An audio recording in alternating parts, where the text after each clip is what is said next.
In today's video, I'm going to teach you how to update Google Play Store. If your Play Store is outdated, you might run into issues downloading apps, updating apps properly, or seeing the latest features and interface changes. The good news is that checking for a Play Store update only takes a moment, and you can do it directly from within the app itself.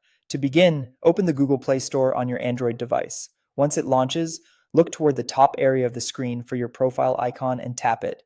This will open the account menu where you'll find several options related to your Play Store activity and settings. From that menu, tap Settings. This is where Google groups together the key controls and information for the Play Store. If you've never explored this section before, don't worry, it's straightforward and we're only heading to one specific area. Inside Settings, go to the About section. Depending on your device, the menu may already be expanded, or you may need to tap it to open it up. The About section contains important details about the Play Store, including the version currently installed on your device.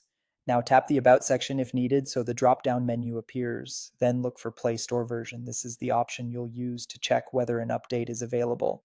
Tap Update Play Store. At this point, one of two things will happen. If an update is available, the Play Store will begin the process of updating itself. If your device is already on the latest version, you'll usually see a message letting you know that Google Play Store is up to date. That's completely normal, since the Play Store often downloads updates automatically in the background without you needing to do anything. If you don't see an update happen right away, give it a little time. In some cases, the update may install quietly and take effect later. It can also help to make sure your internet connection is stable while checking for updates, since the Play Store relies on that connection to verify and download the latest version. And that's it. Open the Google Play Store, tap your profile, go into Settings, head to About, and select Update Play Store from the Play Store version section. It's a quick maintenance step that can help keep your app downloads, updates, and overall Play Store experience running smoothly.